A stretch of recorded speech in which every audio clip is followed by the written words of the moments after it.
Support for the roundup comes from Symphony 3. Councils around the country are working hard to keep their communities safe and prepared before, during and after emergencies such as bushfires and floods.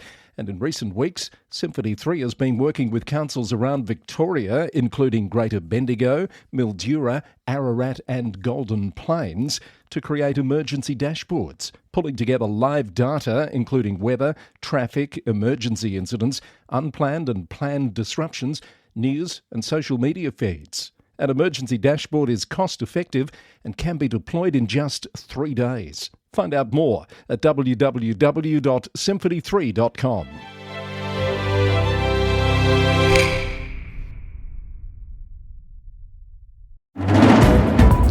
Coming up, a state of disaster in 18 Victorian local government areas. A puzzling new survey about perceptions of the levels of government. A local mayor quashes speculation about a run for state parliament. A Sydney council set to decide on a rate rise of more than 50%. Controversy comes to the popular park's Elvis festival. New powers for New South Wales councils in the fight against hate speech. And a UK council chief resigns over allegations of inappropriate behaviour. Hello there, I'm Chris Eddy. Welcome to the Local Government News Roundup, a summer series edition. It's the 13th of January, and our podcast is brought to you by the Victorian Local Governance Association, with support from Symphony 3. Victoria is in the grip of its worst bushfire season in years, and local councils are on the front line. A state of disaster has been declared for 18 Victorian local government areas and one alpine resort. The council areas impacted are Alpine, Ararat, Colac, Otway, Corangamite, East Gippsland, Golden Plains, Greater Bendigo, Horsham, Mansfield, Mildura, Moira, Mount Alexander, Murrindindi, Pyrenees, Strathbogie, Towong and Wellington. The alpine resort is Lake Mountain. The MAV has acknowledged the work of firefighters and emergency services as they battle the many still active fires. It said many council officers are impacted directly, with many also active CFA volunteers in their communities.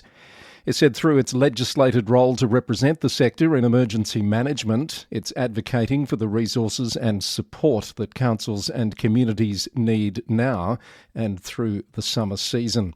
Murrindindi Shire Council Mayor Damien Gallagher said his council is preparing for a long recovery process that will require sustained state and federal support. He said the council is advocating for dedicated recovery funding, community hubs, infrastructure betterment and assistance with clean-up and business support to help the community rebuild stronger and more resilient. Campaspe Shire Council Mayor Daniel Mackrell has expressed gratitude to emergency responders working during the bushfires and said the council is actively supporting neighbouring councils through various initiatives while maintaining business as usual. The rural city of Wangaratta expressed solidarity with bushfire-affected councils across the state. Mayor Irene Grant said the council is in touch with affected councils and providing resource assistance where possible. Strathbogie Shire Council, which is in the midst of the Longwood fire, acknowledged strong interest from its community in helping those affected by the bushfires. It said while those intentions are greatly appreciated, councils are not in a position to accept donations of clothing, goods or prepared food. The most effective way to help is through the official state government donation platform, GIVIT, G-I-V-I-T, which ensures that assistance goes directly to those who need it most by matching donations to specific requests from emergency services and impacted households.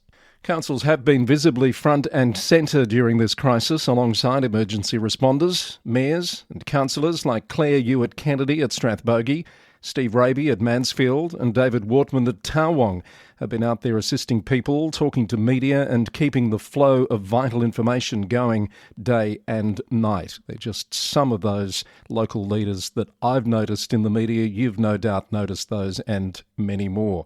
All of which makes this next story so inexplicable. A survey that has found a quarter of people who think we can do without our local councils.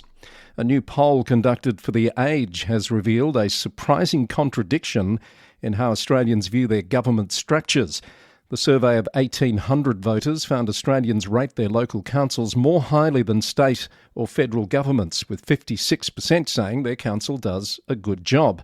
That's 10 points higher than state governments and 17 points ahead of federal government.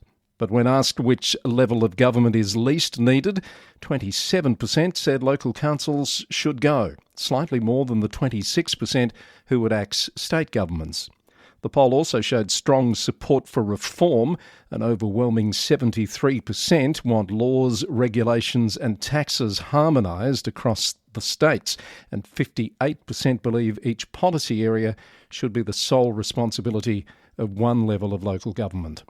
Former Glen Ira Mayor Jim McGee has lashed out at the lazy media commentary calling for the abolition of local government, arguing that councils are the most accountable level of government.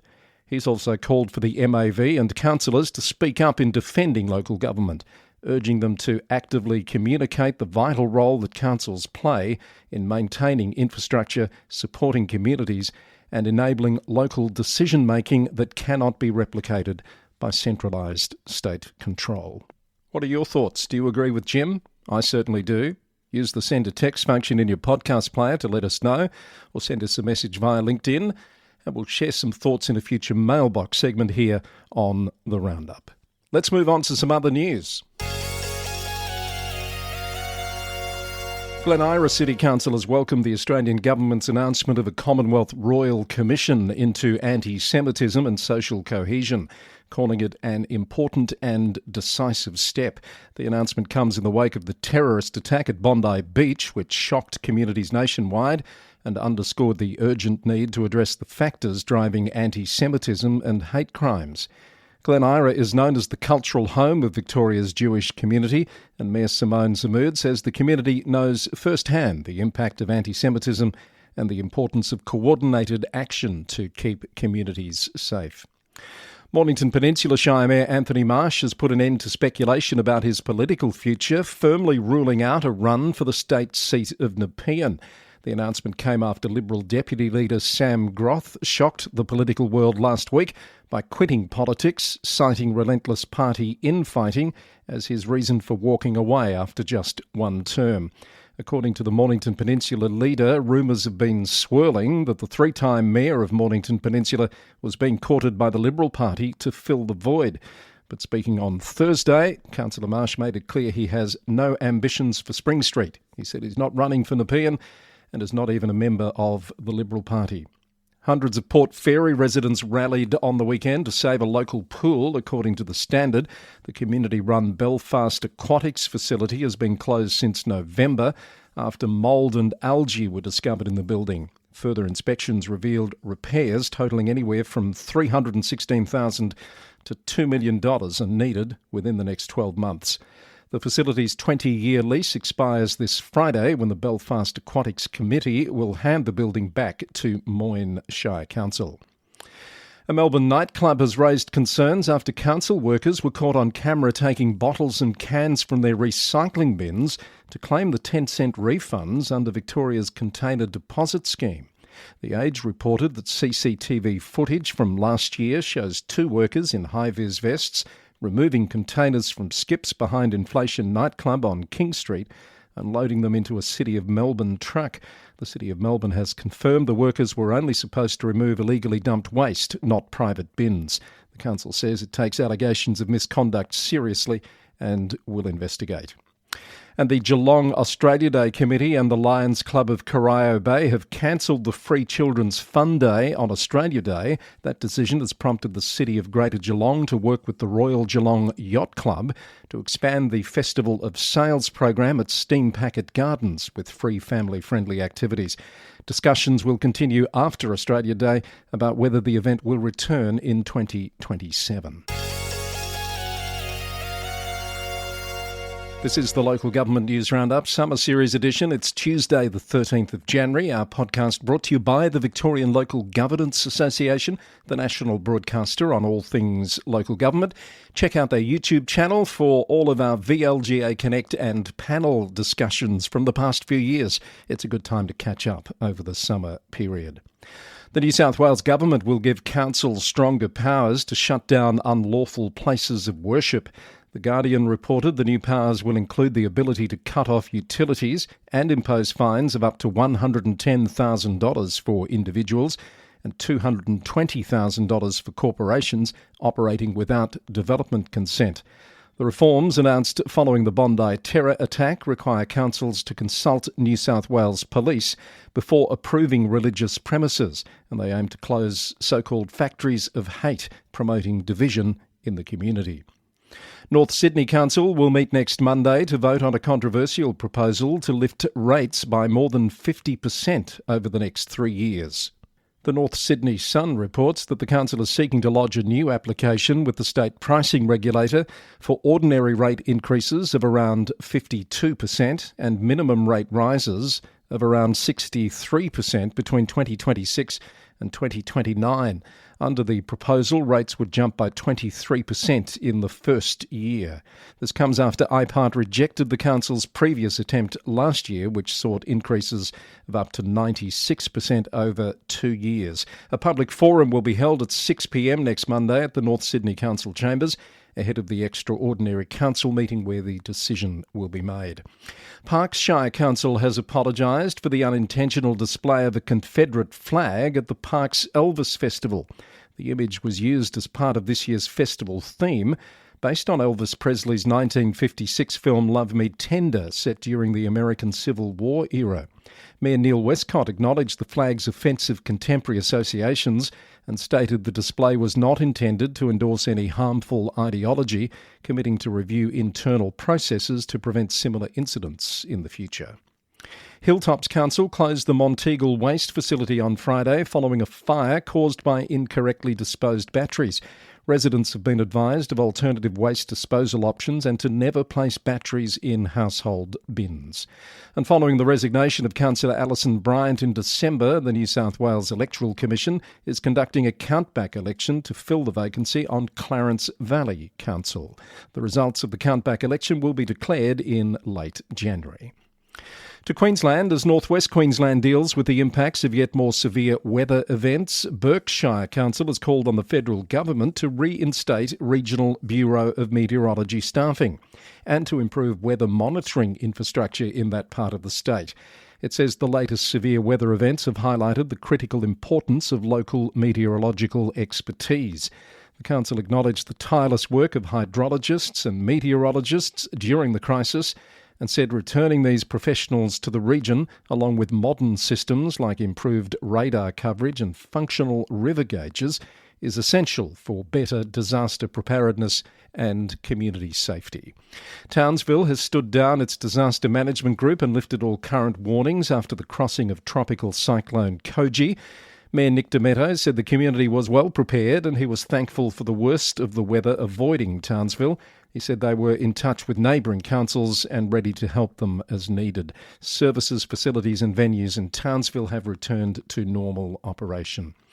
Burdekin Shire Council is asking its residents to dispose of storm debris responsibly at council waste facilities rather than placing it on roadsides, as its region is not eligible for curbside collection under disaster recovery arrangements. It says transfer stations are open and available to assist with safe disposal.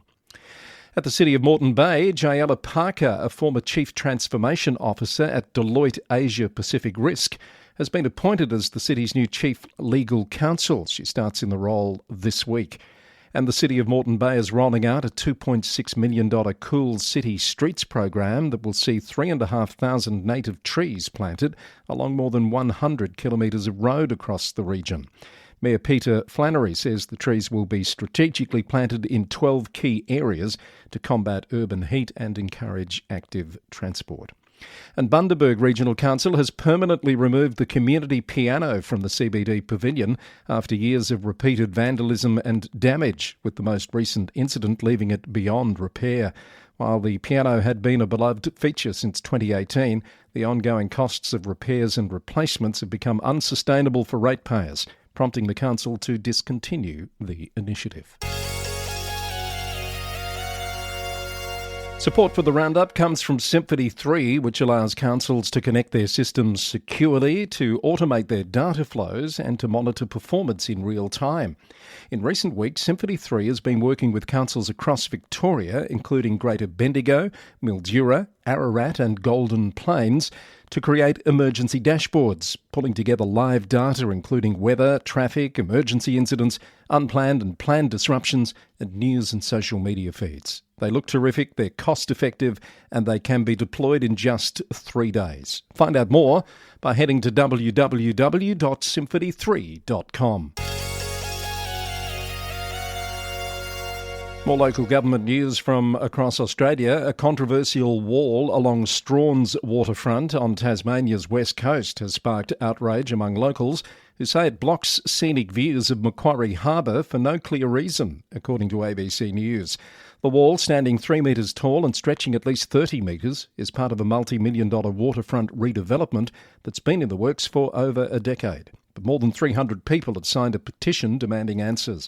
A public meeting was held on Thursday night at which the council appeared receptive to concerns. West Coast Council Mayor Shane Pitt has promised a report at the next council meeting in late January. And the council has addressed recent concerns about disruptions to its regular mowing program across several towns, interruptions caused by prolonged wet weather, staff and contractor availability issues, and the need to prioritise high-use sites during periods of rapid turf growth. The council is developing a structured mowing and weed management strategy with clearly defined rotations, and it's acknowledged and thanked local volunteers, particularly those who maintain the Strawn Recreation Ground, for their efforts during this difficult period. In South Australia, the District Council of Mount Remarkable has welcomed Mark Gardner as its new Chief Executive Officer, bringing over 25 years of local government experience from regional Queensland and the Northern Territory. Mayor Stephen McCarthy welcomed Mr Gardner to the council last week. Coorong District Council has appointed Miles Summers as interim CEO ahead of Bridget Mather's departure after 6 years. The council has also unanimously selected Councillor Lisa Roundtree as acting deputy mayor to assist acting mayor Councillor Jonathan Peach, while Mayor Paul Simmons recovers from a health issue. And Loxton Waikerie District Council is expanding its Pocket Galleries program to Waikerie, installing 6 shoebox-sized art displays at various locations to showcase local creativity and community stories. The council is seeking community feedback on preferred locations and gallery styles through its online engagement platform. The first Waikerie exhibition will launch at a River Fringe event in March.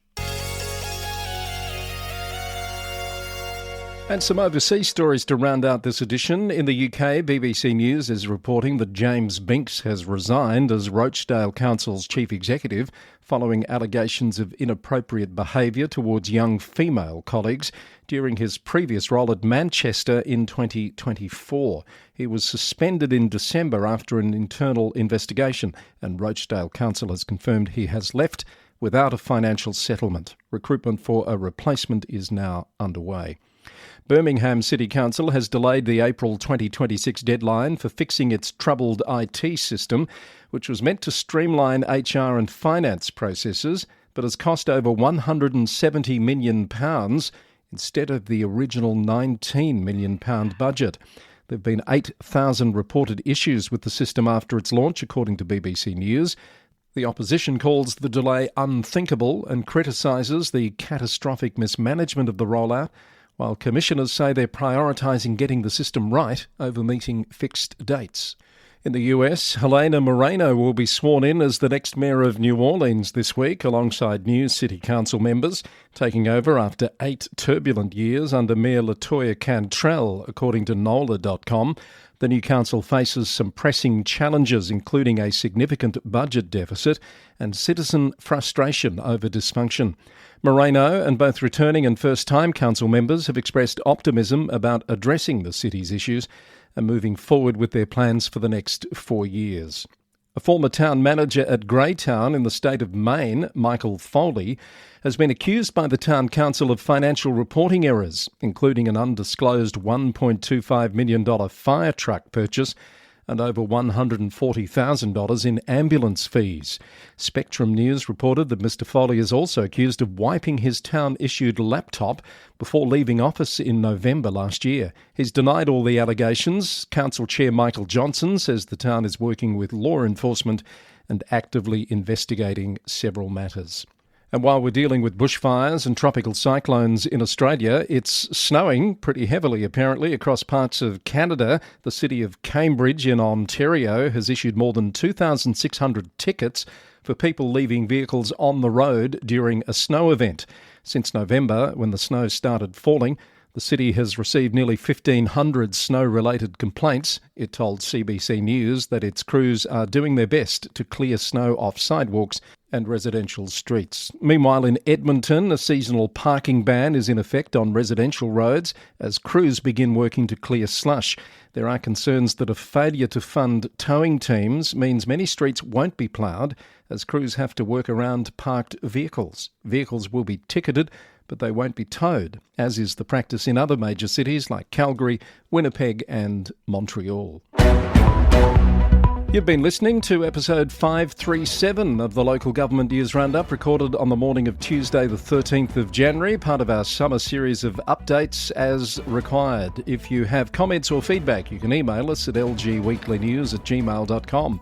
Our podcast is brought to you by the Victorian Local Governance Association, the national broadcaster on all things local government, with support from Symphony 3, simple, connected customer experiences.